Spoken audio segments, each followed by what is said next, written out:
On tonight's Pacific Storyland, we are headed down memory lane because back in the 50s, KGW produced much more than news out of this very building. In fact, one production featured a singing cowboy. Yeah, better get out your boots or your banjos. Catherine Cook and photographer Corey Long take us back to the Circle 8 Hoedown. And now, here's Heck. They call it the golden age of television. And here at the KGW TV studios.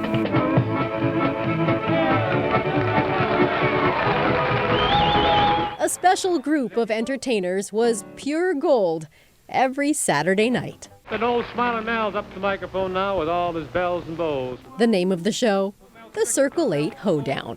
Promenade right off the floor, it's all there is, there ain't no more. There were square dancers, singers, and the star of the show, Heck Harper, the singing cowboy. Who at my door is standing? Probably the most honest, friendly, caring individual that I've ever known. Steve Melnichuk would know. That's me in the middle right. He sang with Heck, and occasionally a solo like this one. Baby on the wall, that cannon fall. With a voice like that, Steve could rightfully go on about his own talents. But all he wants to do is keep Heck Harper's memory alive. I mean, he's a wonderful person, never selfish, always shared. He was my best friend. That friendship goes back to 1958. Steve was a senior at Portland State University.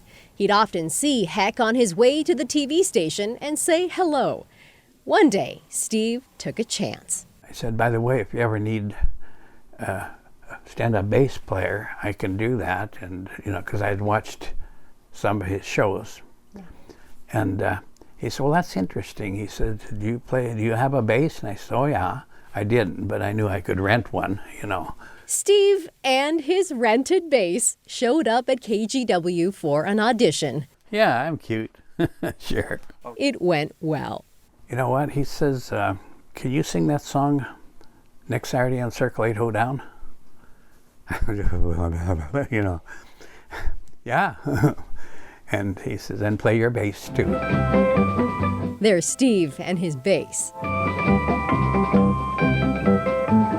Well, friends, it about winds it up for another night here at the Circle 8 Hoedown. Heck Harper was a local celebrity. He and his horse, Jody, were fixtures in the community. But people outside the Northwest knew him too. He was Personality of the Year. And let's not forget, Heck and the whole gang got to hang out with some of the biggest local celebrities ever. The original KGW news team. There was Tom McCall, Doug Lemire, Richard Ross, and Jack Capel. And they would be around to to give us a bad time, you know. But I think they liked us. And tell them Heck asked you to drop in. Besides the Circle 8 Hoedown, Heck also hosted kids shows. Heck Harper's Cartoon Corral and Heck Harper's Pioneer Club. Young fans even got their own Pioneer Club membership cards. It was just a good ride and I loved it. And that was it. In 1998, Heck Harper passed away. He was 79. Steve says when his time comes, he doesn't want Heck's memory to die with him. He was too good of a friend to let people forget him. Too good of a person. Sounds a lot like a country song. Let's see. You know, in a good country song, all you needed was 3 chords and a true story. That's how much I love you. That's how much you love me. High as mountains, deep as sea. The golden age of television, untarnished, 65 years later. High as a mountain, deep as sea. All right, tell you. Great memories. Great people. Nice ride. In Southeast Portland, Catherine Cook, KGW News. Thank you, neighbors. Right now, we're mighty proud. 3 chords and a true story. Our thanks to Steve there for helping us remember. By the way, stories like this one are some of Catherine Cook's favorites to tell. If you have an idea for Pacific Storyland, please reach out. You can text 503-226-5088 or you can email pacific-storyland@kgw.com. Great story.